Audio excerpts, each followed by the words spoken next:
আপনি মিথ্যা কথা বলতে বলতে বলতে আপনি সারা বিশ্বকে জানিয়েছেন আপনি একটু মিথ্যু। আপনি যে কান্না করেন সেটাকে বিশ্ব মিডিয়া ক্রোকোডাইল টিয়ার হিসাবে চিহ্নিত করেছে। আপনার স্বেচ্ছায় পদত্যাগ করা উচিত ছিল।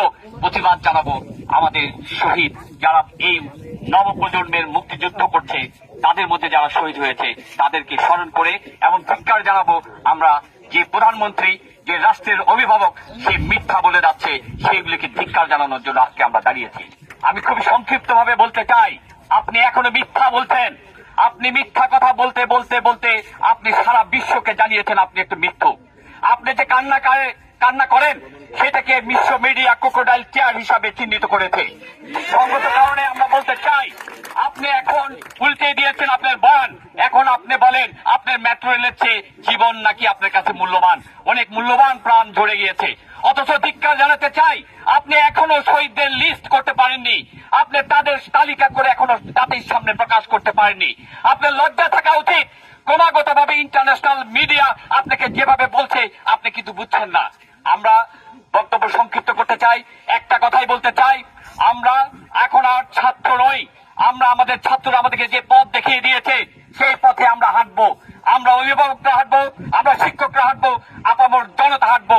আমরা মনে করি আপনি এই রাষ্ট্র বিনির্মাণে একটি বাধা হিসাবে আমাদের সামনে উপনীত হয়েছেন। আজকে কয়টা দিন যাচ্ছে আপনার একটুকু অনুশোচনা হচ্ছে না। সঙ্গত কারণে আমরা মনে করি আপনার বিদায় ছাড়া এই দেশ আর শান্তি পাবে না।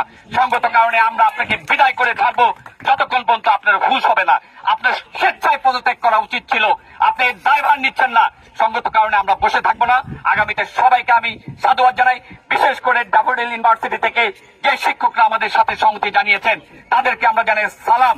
আমরা এই কথা বলতে চাই, বেসরকারি বিশ্ববিদ্যালয়ের ছাত্ররা সবচেয়ে প্রাণ দিয়েছে এবং দেখে দিয়েছে তারা ফার্মে মুরগি নয়। আপনার এই অঙ্গুলি হিলনে আপনার এই পেটোয়া বাহিনী তাদেরকে রুখে দিতে পারে নাই।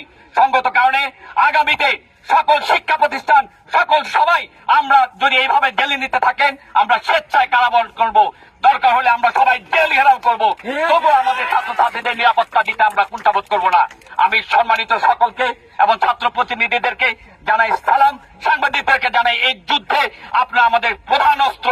আপনাদের মিডিয়ার মাধ্যমে সারা বাংলাদেশকে, সারা পৃথিবীকে জানিয়ে দেন বাংলাদেশে জেনোসাইড হচ্ছে, বাংলাদেশে গণহত্যা হয়েছে, এবং আগামীতে এই সরকার যতক্ষণ পর্যন্ত যাচ্ছে না এইটার দাগ মুছবে না। ধন্যবাদ সবাইকে।